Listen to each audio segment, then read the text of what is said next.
then we should give these two sorts of training to the women too, and military training also, and we should treat them in the same way. Readers in Plato's time probably greeted this with astonishment. Athenian women had no vote and virtually no education. Often they weren't even the sexual partners of choice. Wives didn't eat at the same table as their husbands, let alone fight beside them at war. It's a world in which men and women are completely equalized on the premise that women must never again be mothers. So I think what Plato means to say is this is what it would take to really overcome sexual differentiation and hierarchy.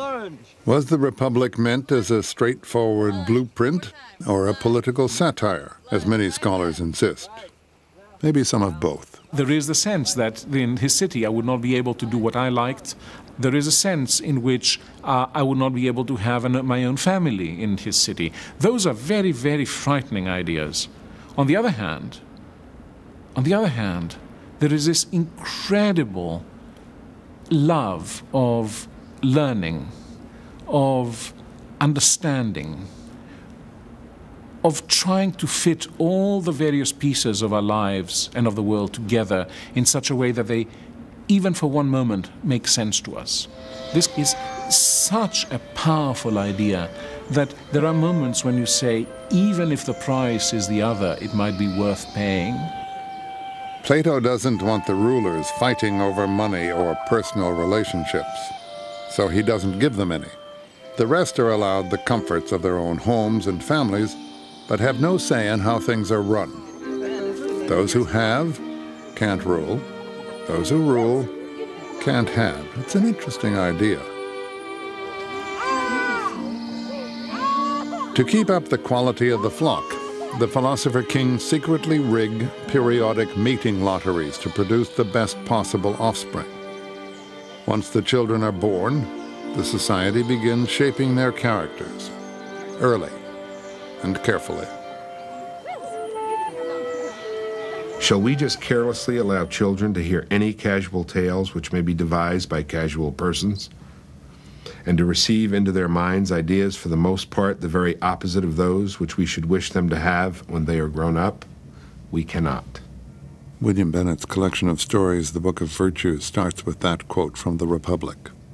Could most popular commercial television be anything more obvious than what he's talking about casual tales by casual people? Except a lot of television is worse than casual.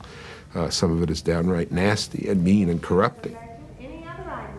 There's really only one fundamental political question, and that is the education of the young. It's a very Platonic thought. I mean, I think anyone would agree.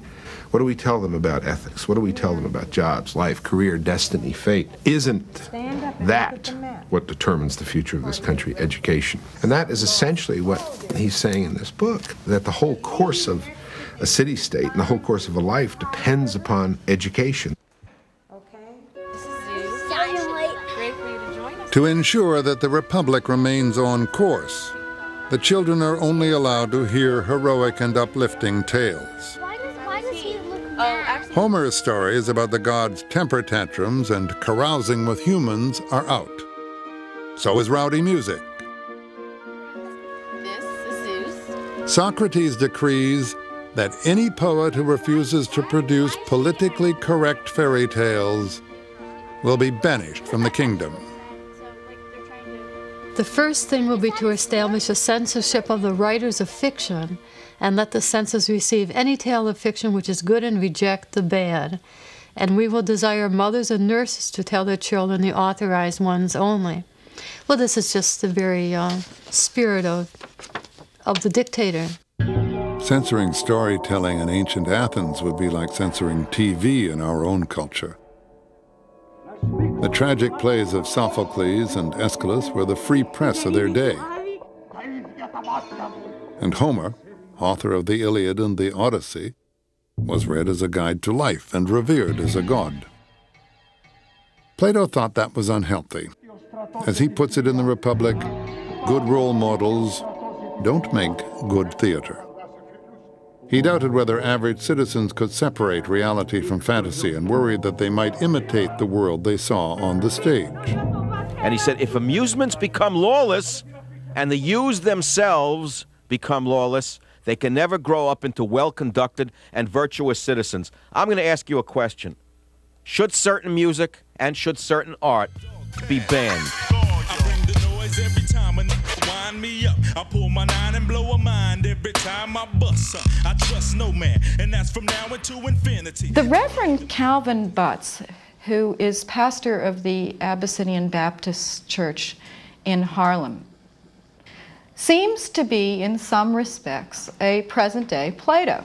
Too many young, strong black men and women who have the ability to do, they just become dependent upon a system that sucks the life. He himself was quite concerned that certain kinds of rap music were violent, that it encouraged the wrong kinds of feelings and the wrong kinds of values. And so he asked that persons, in particular young persons owning these tapes, turn them into a vacant lot next to the church where he proposed to bulldoze them under. Who is to give the guidance that's most authoritative in life? Is it to be the philosopher, which includes the scientist, the man of reason? Or is it to be the poet, the person or man of inspiration, of the gods, of revelation, of mystery? And Socrates' insistence is the poets need finally to bow to reason. That would be one of the great costs of a perfectly just society. If you're going to say everyone must be brothers and sisters, don't expect Shakespeare or Goethe or Aristophanes to be part of it. From my window at dusk, I would watch the horde of bleating automobiles as they flash back and forth past shapely nude columns in Doric hairdos, standing pale and unrebellious on the steps of the city court. For the late Russian poet Joseph Brodsky, this is no theoretical discussion. He lived in Plato's Republic, Soviet style. Jailed 4 times, he was finally exiled as a social parasite. There was a certain poetry that was allowed in the city, well, and a certain poetry which wasn't. As simple as that. The state was simply doing the discerning job, which is essentially a very Platonic idea in the sense, because what it does, it simply subordinates aesthetics to the ethics. Well, this is exactly what Plato is all about, and this is garbage. Well, aesthetic is, how should I put it to you? Aesthetics is the mother of ethics, not the other way around. No matter how ethical society you can build, well, it won't secure the masterpiece. Good ethics don't.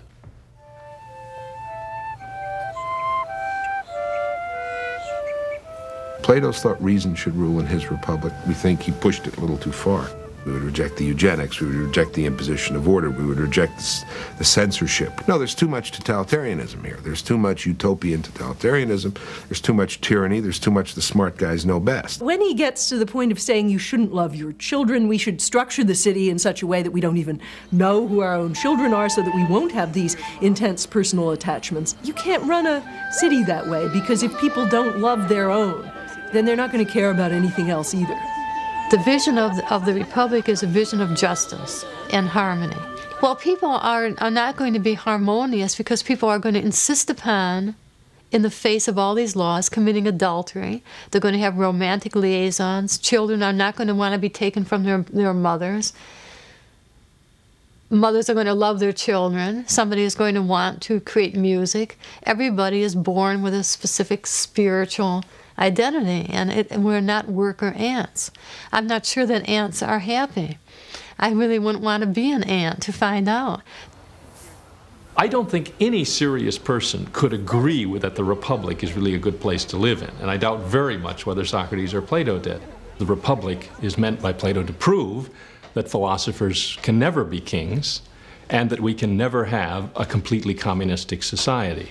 It establishes the limits of politics, I think, more clearly and more profoundly than any thinker ever has, precisely by pressing those limits in this fantastic thought experiment.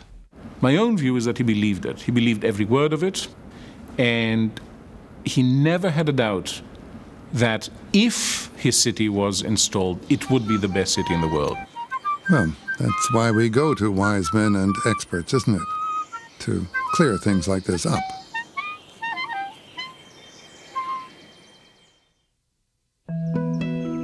Is this a real mountain? Plato didn't think so. What about those clouds? This flower? That bee? He said they're just copies, that there's a parallel world where you'll find the ideal cloud, the original flower, the perfect bee. The soul is imprinted with these models at conception. That's how we recognize a tree, for instance, when we see one. For Plato, the idea of a tree that you hold in your mind is what's real. This particular tree, and all the others we see, are just imitations of that idea. What's true, as far as Plato is concerned, must be invisible to the eye. Plato felt that our eyes play tricks on us, that seeing isn't necessarily believing. Looking for a sure way to separate reality from illusion, to sort out the kaleidoscope of impressions that assault our senses every day, his solution was the theory of forms. Plato's theory of forms is an effort to explain what's true in an absolute sense. What is it possible to know, really? Answer: what doesn't change.